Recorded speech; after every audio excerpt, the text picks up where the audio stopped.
Regards contributors, managers, leaders, and students. Dr. Byron C. Phillips, MBA.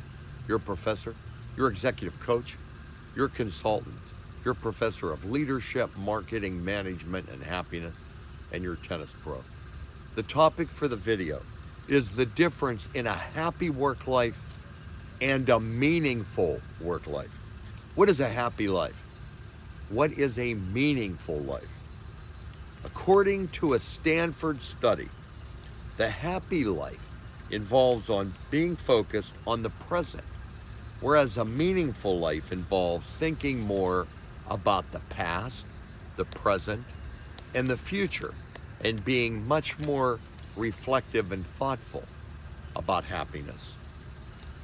Meaningfulness is derived from giving to other people, whereas happiness is more what others give to you. Meaningfulness does involve stress and challenges, make no mistake about that, leaders, but self-expression is vital to meaning, much more than it is to happiness. Vanessa Patrick, in her book, The Power of Saying No, described the differences between this happy life and the meaningful life. Patrick shared that while satisfying what one needs and wants leads to happiness, it does not create a life of meaning. Meaningfulness is always associated with giving rather than taking.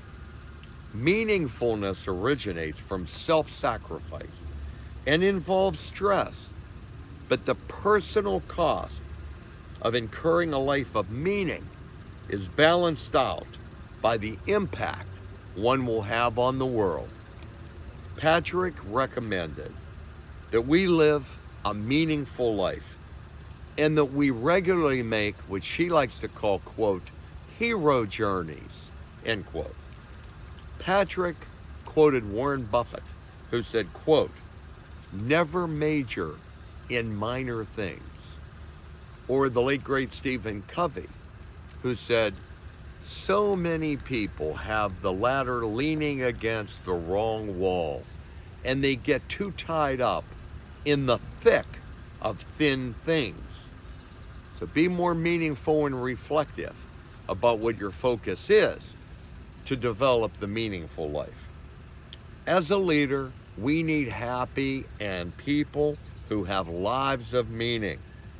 We need to develop an open organizational climate that will make meaningfulness potentially possible for every employee and stakeholder. Create happiness and meaning